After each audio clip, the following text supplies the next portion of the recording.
Hello, this is Aman from Bluebot Systems, and in today's video I'd like to show you guys how to use the login functionality that comes in with PDMFramework. Alright, let's get started. So we're using the QR code add-in example we wrote last time, and I guess the first thing that we want to do is to jump directly to a method called onLoggerType chosen. So you can override this method. It exists in the add-in base class, and it allows you to specify which type of logger you're going to use. So we have three types. One is the console, the second one is the file, and the third one is SQL. We're going to use a file logger or file log in our case here. Alright, all the magic actually happens in the onCommand method. We're going to have to do a bunch of things first before we start logging stuff to a file, rather.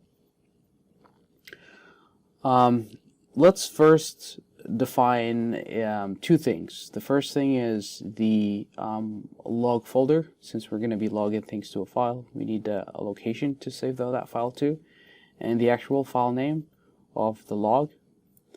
So let's do that. So the first thing is to get the log path. So let's call this log folder path. And for reasons of simplicity, I'm going to keep things very simple here and combine the root folder local path of my vault and the word logs. So pretty much this is going to return the complete folder path of a folder called logs that exists under my vault's root folder.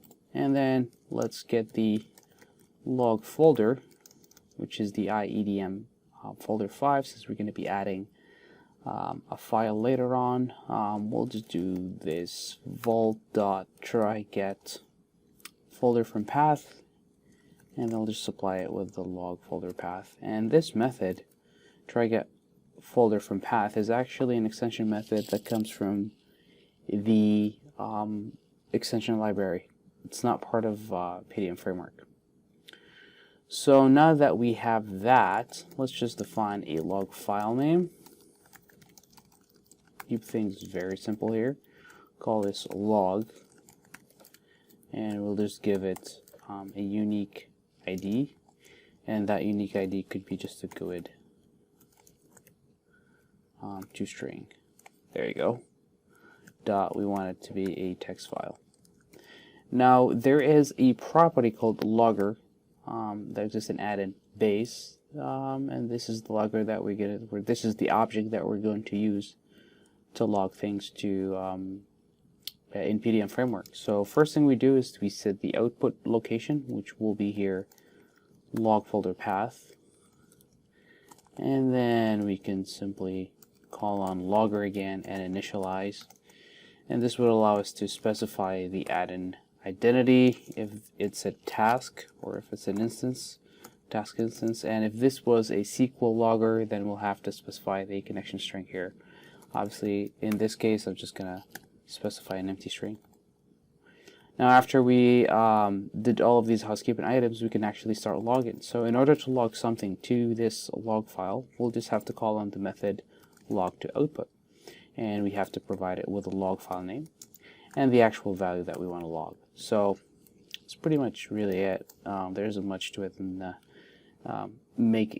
writing these lines and then calling the log_to_output function. So I guess I'll just do log two things, is when we start processing a file, and then once it's checked in, just to keep things very simple. So what I could do is do here file.name, and we'll say started processing.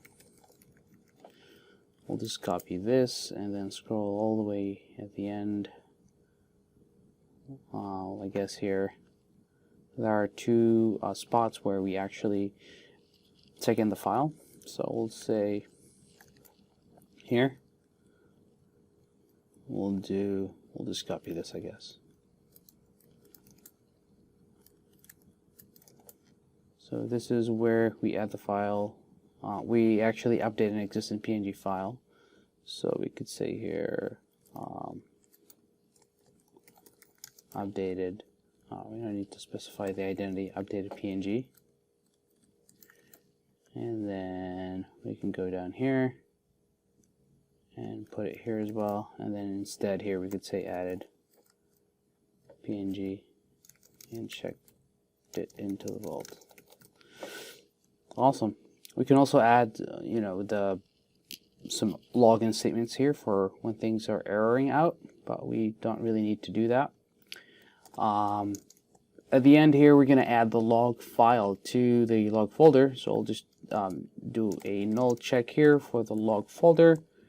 So if log folder is not null, that what we're going to do is add the file or the log file. That would be log folder dot add file PO command. We want to specify the handle here, and then the complete source path for the file. Since it's so our log file is actually in the log folder, we'll just have to do a combination of the log folder path and then the file name of the log itself. So system.io.path.combine, and that would be log folder.local path, and then with that we'll do log file name, and then we'll do var file or log file.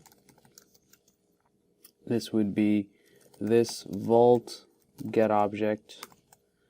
The type will be a file, obviously, and the ID we already have that. And we'll just specify this as an IEDM file 5.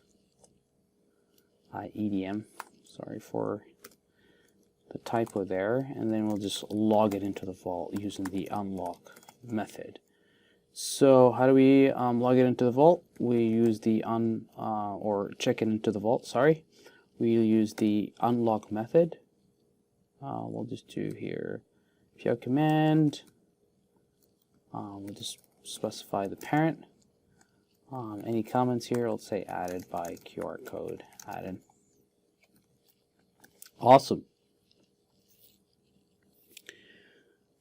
This is pretty much it. All we have to do is right click here, build, and let's run this. So it says here that it failed. Let me try again.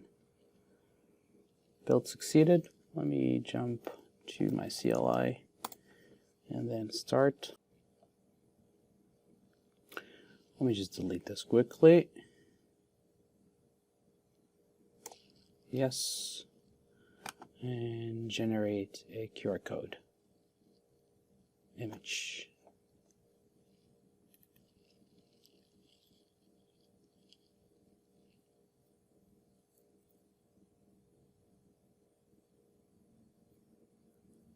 All right, success. Can probably view this with the CLI.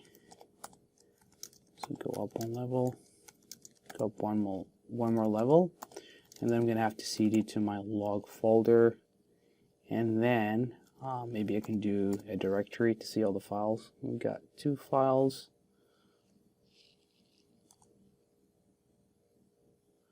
And let's maybe start the second file, which is, yep, that's our log that we just created.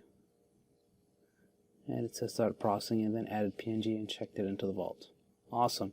You can see the process that the add-in was running under, which is Explorer. Makes sense. The add-in name and version, no information for task, but you can see that everything is nicely formatted in there, and the log eventually gets checked into the vault. Awesome.